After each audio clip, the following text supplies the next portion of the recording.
Regarde. Pour moi, ces objets, c'est justement poème-objet, quotidien et anonyme.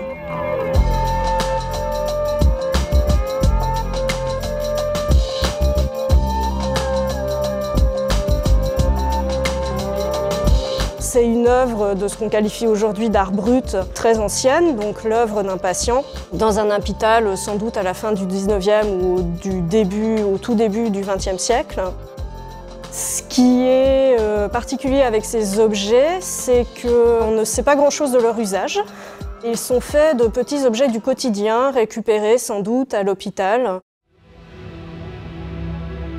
On peut voir dans l'un d'eux des objets de tous les jours. Il y a des pelotes de ficelle, il y a du matériel de couture, il y a la moitié d'une paire de ciseaux, il y a des boutons, il y a du matériel d'écriture, il va y avoir des plumes en métal.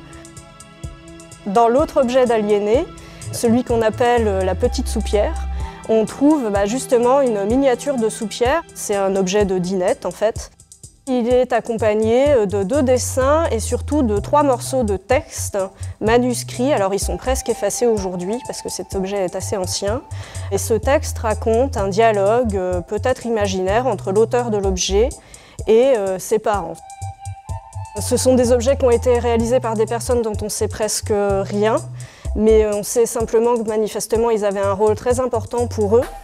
Et puis c'est des objets aussi qui témoignent peut-être d'une autre approche de la folie ou de la psychiatrie parce qu'ils ont été rendus possibles parce que leurs auteurs ont sans doute été encouragés à les fabriquer, ou en tout cas à exposer ces œuvres par un médecin.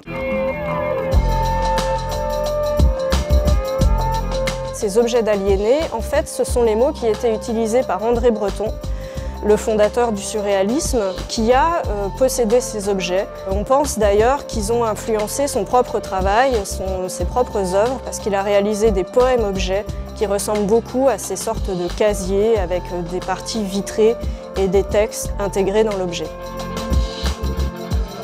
Ces objets, ils racontent que la création, finalement, elle est à portée de tous, dans tous les contextes, même les plus extrêmes, si tant est qu'on nous laisse, justement, qu'on laisse à chacun la liberté de s'en emparer.